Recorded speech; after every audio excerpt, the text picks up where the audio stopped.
my name is Tabitha Bastein, and I'm playing the role of Joey Higgins in Friday the 13th fan film, Vengeance. And you are listening to The Movie Raid.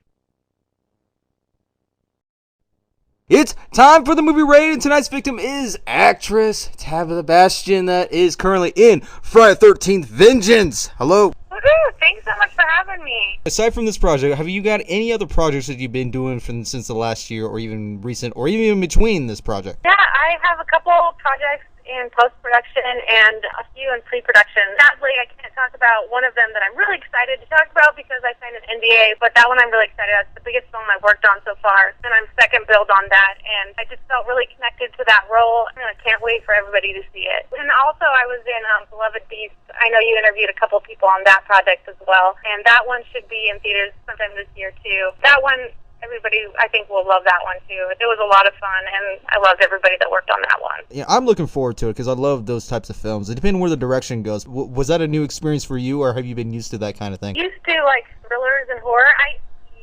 I'm kind of used to it. I started off doing a lot of horror earlier in my career. I think it was because I'm a big horror movie fan myself. Like, I grew up watching them when I was really little, and so I gravitated towards those, but also a lot of people up in the Northwest, that's what they like to film. So there are a lot of horror films back when I started, and now, since then, I've actually done more dramas and comedy, but I still go back to horror whenever I see a really good role pop up. And this one is definitely one of them. I'm so excited about the Vengeance film that's coming up Friday the 13th. So much fun. I actually just got done rereading the final script with a big bowl of popcorn the other day, and I could totally visualize the whole movie, and it's so good. And it's going to be a tall order, but with everyone that's on board, I just have complete faith in everybody, and I think it's going to be a really standout film, and I can't wait. I think all of the fans are going to love it. As you know, a lot of names pop up that we've heard before, like the Tommy Jarvis lineage, which is kind of fun, but there are other names that pop up as well, like my character's name is Joey Higgins, and from Higgins Haven, and also her mom was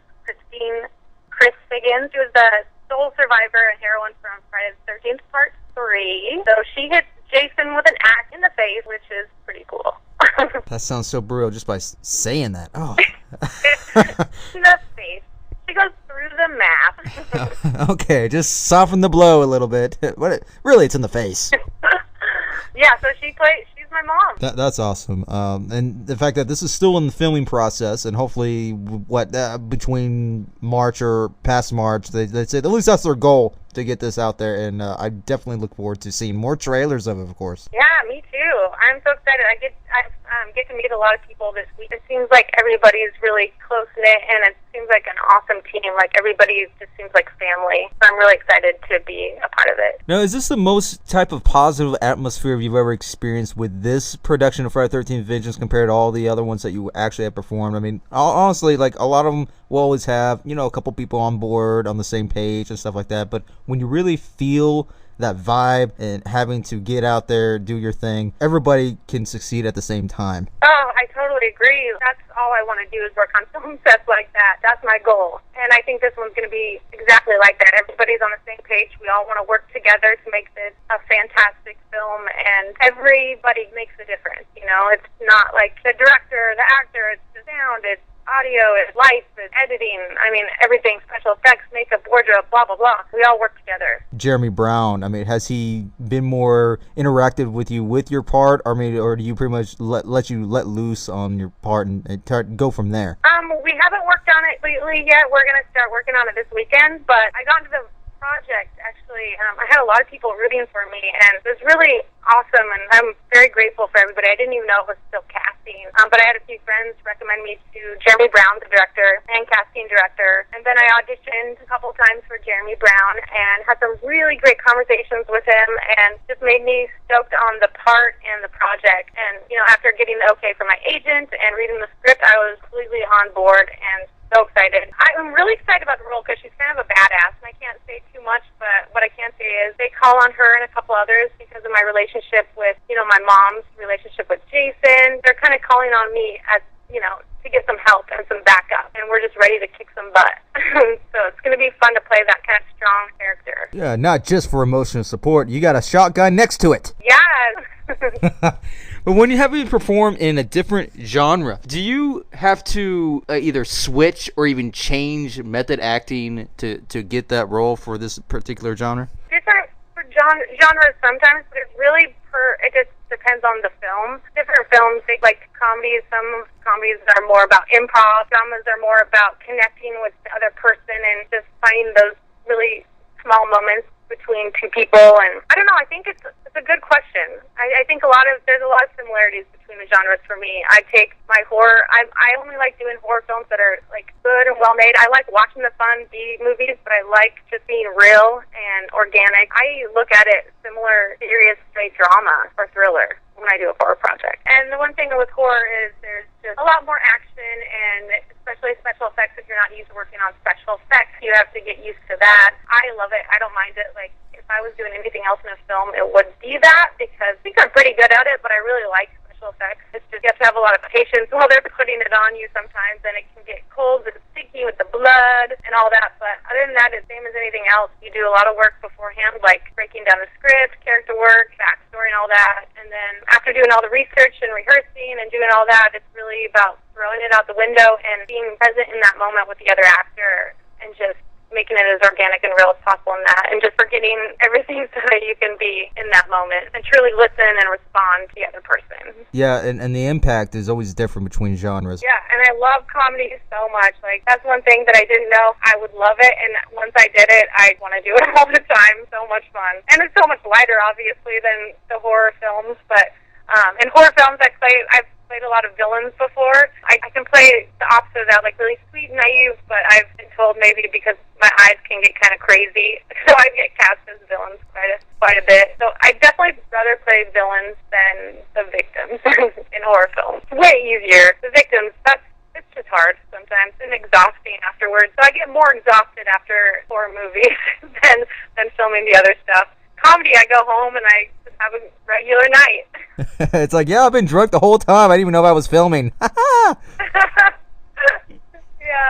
it's way more like easygoing than the horror and drama. Oh yeah, definitely. But when it comes to performing a different character, how do you adjust and adapt to a character's experience that you have not even experienced? Yeah, that's a good question too, especially when you're playing a serial killer or something. And I did do that. I played a serial killer in one of my first feature films. She just wanted to be a normal girl. She just had these urges to kill people, but other than that, she just wanted to be just a normal girl. And so I just tried to focus on the other aspects of her life that I could relate to. She was kind of sarcastic and snarky, and, I just made comparisons to my own life that would make it a little easier. And then with this film, sometimes it's like little things. I was just thinking about this because they contacted me on Vengeance about a few pieces of wardrobe that I might be wearing, and sometimes it's little things like wardrobe or props, and you hear about it, and you're like, oh, that kind of helps me round her out as a person, because they picked a couple distinct items that she'll be wearing, and I was pretty excited about that. Yeah, visual aid is the best thing for you. Like you mentioned right there with the wardrobe, it gives you an idea of what type of character, that not just a persona, but like what this character was actually about, like what she liked, disliked, give an idea what her background is, what might be. Yeah, exactly. Yeah, and that's what the whole, writing a good backstory and all of that. Sometimes I'll journal through the character's eyes and write way too much sometimes. There was one time when a director I was working with saw my notepad for one of my characters, and he kind of made fun of me, and he's like, you probably got all A's in school, didn't you? I was like, yes. I probably do a little much sometimes. How do you keep yourself from being a product to an asset? An asset, like contributing more to the film instead of just being a byproduct of it. Correct. Yeah, I try to contribute in a lot of ways to the overall atmosphere of the film, and I try to bring, I've been told I bring an enthusiasm to the film set, and I feel like I know that I'm not the star of the film, even if I'm the lead actor or whatever. I know that I'm a very small part in the whole process, and I respect everybody's jobs, and I just like to get to know everybody on the film set, and I feel like that's so important because my best friends I've met that way, just by meeting them on sets, and everybody's important, the PAs, everything. Yeah, and that's the thing, the right set of mind. Of course, there's the whole thing, of course, it's a job, yes, it's a part, but if you make that part, regardless if it's small or if it's medium or it's huge, make it as important as you can possibly be, and set your emotions, set your sights on where this character is going. Yeah, and leave all your baggage at home when you get to the set. That's an important key too. Yeah, and having mixed emotions, like having to take it from home. Let's say you went through a bad experience with a relationship, or maybe you have a job or something like that. If you're putting that into this part, it probably will go pretty sour for you, because when you put that on screen, it might not show that you're basically flexing your muscles as an actor, in the part, rather, because you're just throwing emotions out rather than being in the motion, in the moment. Absolutely. Like, sometimes that might work, but sometimes if it's not planned, like I said, that's why you do all the work beforehand before you get to set, because once you get to set, you want to kind of forget about, and you don't want to be in your head too much, so you want to forget about all that so you can actually just act organically and just be as real as possible. Even if the character is so far from you as a person, you just want to come across as real as possible, and that's tapping into yourself, because it's still your body and your voice and everything, even if you sound different. Yeah, you would totally end up wrecking yourself before the end of the day just doing that one scene because you had a bad day. Exactly. For me, it's easy too. Even if I had a bad day, I get on set and it's just like this little oasis, it's a different world. So it is easy to kind of get into the film mindset as soon as you step on, for me at least. And when it comes to being a strong character, do you think there should be a balance of how a strong character should be in a situation? A balance of how a strong character should be in a situation? Yeah, like it might not come across as real as you would think. If the character is too strong, probably. Exactly. It might take you out of the moment, so there is some balance you'd have to do, like certain aspects. Just because you're a strong character doesn't mean you're not vulnerable at times, or even in your strength there's still some vulnerability as well. So I think that's a good point. You have to have a little bit of both, I think. Or it's just kind of like a caricature or more cartoon-like. Yeah, I mean, it's not just like if it's, let's say it's a surviving situation. It's not just that, but it's the fact that any kind of situation for the most part, because if you're making, if it's a lead role especially, if you're making that character too strong than what it is, like, they're not immortal, man. I'm sorry, but, they're not everybody is that strong, level-headed in terms of whatever it is they're going through. Yeah, that's so true. But it does become ridiculous at times. Like, really, he just goes through all this, or, like, he can dive out of an airplane, or he can do this, or she can, swim underwater for 10 minutes, and come on. Yeah, unless they're like superhuman. Yeah, it's kind of bizarre. Go ahead and plug in anything that you would like to plug in. Go ahead and talk about a little bit more of Friday 13th Vengeance that you're allowed to say, a little bit more of character, anything that we got released, anything in general. Yeah, all I can say more about my character in the film Vengeance is, like I said, she's a strong female character, but I also am working alongside other strong females, banding together to kick some ass in this film, and that's been like a dream of mine, so I'm really excited about that aspect of it. I feel like, sadly, I don't get to work with a lot of other female actresses like this in a group setting, and I got spoiled early on in my career. I worked on a feature film towards the beginning, this horror film where there were 5 girls, and we got to stay in a cabin for 2 weeks, and we were all 5 leading ladies, and it was amazing. We bonded and supported each other, and then come to find out that that's extremely rare. So I'm really excited that there are so many strong female roles in this film, and we're actually getting to work together, which I'm very excited about. And like I said, I think fans are going to love this, and we all appreciate you having a bunch of the Vengeance team on here to talk about it. I don't think that there's anything that people won't like. Other plugs, I have Beloved Beast, I already talked about. We have a couple other people in Vengeance that are on board with that film, Sanaya and Luke Shuck, and that feature film, like I said, should be released soon, so keep an eye out for that.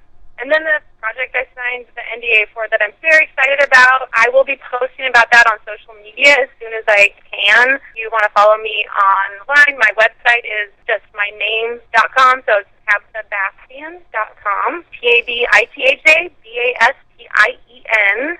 And then you can also search for my name on Facebook, Instagram. I'm on there as well. There's not a lot of Tabitha Bastians except for a couple that tried to steal my name on Instagram. So now I'm Tabitha Bastian Official on Instagram, which is cheesy, but there it is.